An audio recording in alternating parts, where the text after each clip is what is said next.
Britons a year, but rarely did it attack someone so young. By June, scientists working on the poor dead boy's brain were terrified they might have a new disease on their hands. Their predictions would turn out to be painfully right. That October, 2 teenagers came down with this new form of CJD, then a cattle farmer. Come March 1996, 8 young people had all died of CJD in a matter of months, a near statistical impossibility.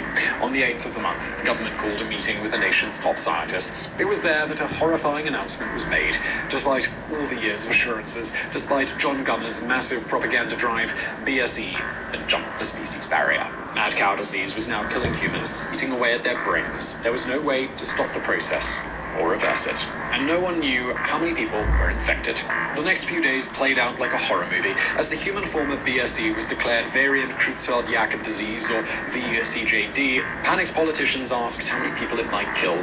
The answer was anything from a few hundred to over 500,000. 500,000 Britons killed by a disease that was entirely man-made, a disease that wouldn't exist if the government hadn't stifled scientists and made faulty assumptions. Yet, even as those in Whitehall faced down the barrel of a devastating pandemic, no one bothered to warn the public. No one told people about the dangers of eating beef for another 12 days. Finally, on the morning of March the 20th, 1996, the tabloid The Daily Mirror broke the story in bold text.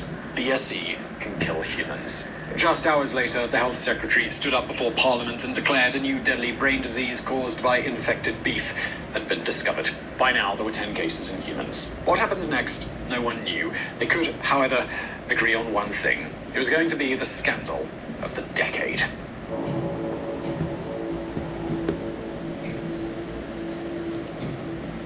In the aftermath of the government's announcement, Britain's beef industry collapsed. Billions of pounds were wiped out alongside millions of cattle. In an effort to control the disease, 4.4 million cows were slaughtered and burned. Incinerators glowed on farms around the clock. Dead cattle piled up in mountains of corpses. Up to 60 farms went bankrupt. Internationally, the EU immediately banned all beef imports from Britain, but it was already too late. Over the following years, 26 French people would die of VCJD, alongside 5 Spaniards, 4 Irish, 3 Dutch, 2 Italians, and 2 Portuguese.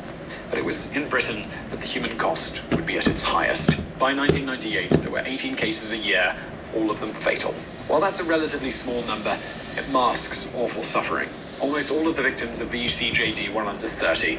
Most were teenagers. As the disease took hold, they lost their motor functions, the ability to speak, became badly disabled, unable to do anything but wail in pain as their families looked on, helpless to stop their agony. It was a nasty, painful way to die, one made worse by different approaches across the nation. In some areas, patients were allowed to be with their families. In others, they were locked in isolation for the last months of their lives, left to die alone in agony by local authorities, scared they might pass their sickness on.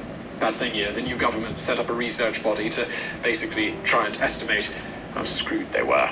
The answer?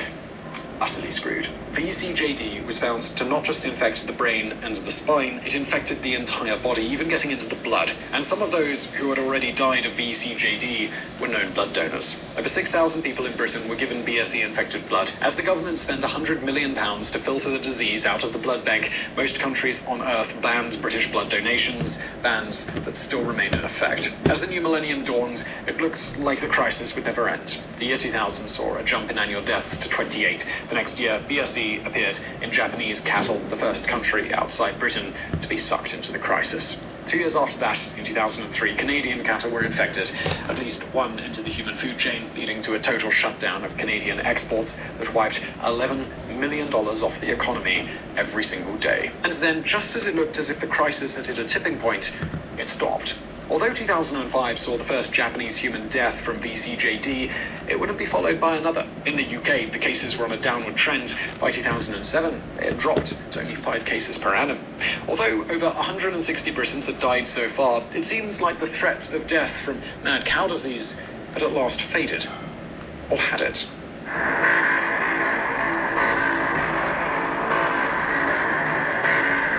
In the mid-1950s, scientists made a gruesome discovery in the highlands of New Guinea. An isolated tribe was being felled by something similar to Creutzfeldt-Jakob disease. Children, adults, the elderly were all succumbing, first losing their coordination, then feeling